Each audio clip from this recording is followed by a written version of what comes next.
Alors au programme de l'émission de ce soir, un invité. Vous savez qu'on est en campagne électorale et j'ai le plaisir de recevoir Nicolas Paulis. Bonsoir. Bonsoir. Alors Nicolas Paulis, c'est le candidat des 100 partis, c'est ça? Absolument, oui. En fait, beaucoup de partis ont été intéressés par mon programme, mais personne ne l'a choisi. Donc finalement, j'ai décidé de me présenter en tant que député des 100 partis. Bien. Alors vous vous présentez partout? Partout. Tous les 100 sont concernés d'ailleurs. Pas que les 100 partis, les 100 fourchettes, les 100 toilettes. J'accepte tout le monde. Bien. Les 100 maisons, me demande-t-on en régie? Oui, les 100 habits aussi. Très bien, c'est intéressant Bienvenue. tout ça. Votre programme en matière de sécurité, un thème dont on parle beaucoup dans cette campagne. Écoutez, la sécurité, c'est quelque chose, je pense, d'essentiel. Pour la sécurité, moi je propose la ceinture, l'ABS, le coupe-gaz électrique, des miradors devant chaque porte, des Rottweiler. On ne manque pas de solutions aujourd'hui, je pense, pour régler ces problèmes-là, autrement qu'en dépensant toutes les caisses de l'État avec des fonctionnaires policiers. Bien sûr. Alors, ce serait moins cher d'avoir des Rottweiler Absolument. Le coût final global Le Rottweiler est très économique. C'est un chien, comme vous avez déjà pu remarquer, qui est très maigre, donc qui autogère sa nourriture très facilement, et donc qui est peu coûteux. Un Labrador, par exemple, c'est beaucoup plus coûteux. Je ne veux rien dire contre Mitterrand, mais les Labradors, en tout cas, c'est plus coûteux. Bien sûr. Et un Rottweiler, c'est un enfant par semaine à peu près, et après ça, c'est bon. Les enfants français ne sont pas très bons pour eux, ne sont pas très comestibles. Les enfants indiens sont bien vus par les Rottweiler, par exemple, je crois. Enfin, j'ai lu une étude là-dessus, je ne suis pas un spécialiste, évidemment. Mais non, les Rottweiler se nourrissent de croquettes que vous pouvez trouver chez votre vétérinaire. Ah bon, parfait, tout va bien. Alors. Comme un chien.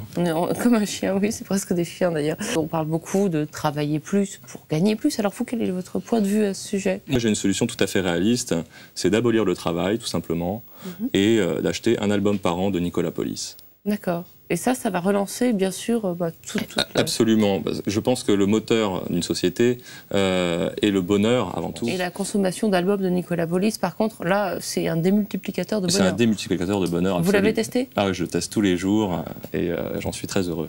Nicolas Paulis a un album qui est distribué partout. Il devrait même être remboursé par la Sécurité sociale, mais ce sera le cas seulement si vous êtes élu. Oui, absolument. À propos de santé, d'ailleurs, la santé passe par le bonheur aussi? La santé passe par le bonheur, mais la santé passe également par un environnement sain.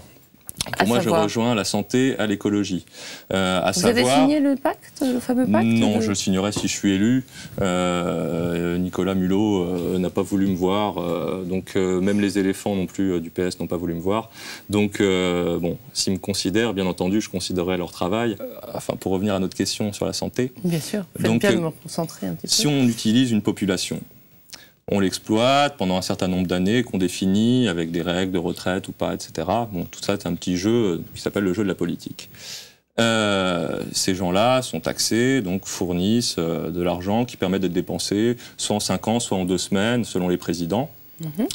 Et donc, ces contribuables, si on leur assure un environnement sain et également, au niveau du travail, ça se rejoint encore, un mode de vie sain, ces personnes-ci coûtent beaucoup moins au système de sécurité sociale et au système médical en général. Les gens sont en meilleure santé, sont plus heureux. C'est une préoccupation majeure et je le comprends puisque c'est une invention française en plus, le système de sécurité sociale.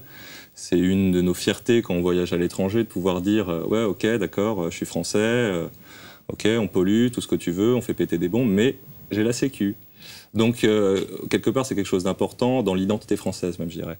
Aujourd'hui, la politique est au total, entre le tout se tient de Madame Royal et le tout est possible de Monsieur Sarkozy. Je pense qu'il faut trouver le système le plus totalitaire possible, et je suis dans la course, évidemment, comme mes concurrents. Voilà. Vous vous rapprochez des mouvements utopistes, par exemple, du 19e, qui étaient, par un certain côté, assez totalitaires aussi?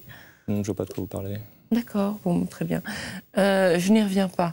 On est humains aussi, on est des politiciens, mais on est comme des artisans. On est auprès des gens, on est auprès d'eux, on vit avec la populace, je dirais. Donc, nous avons également un DJ, un directeur des jeunesses, Nicolas Paulicienne. Les jeunesses Nicolas Paulicienne, expliquez-moi un petit peu le concept. Eh bien, le concept des jeunesses Nicolas Paulicienne.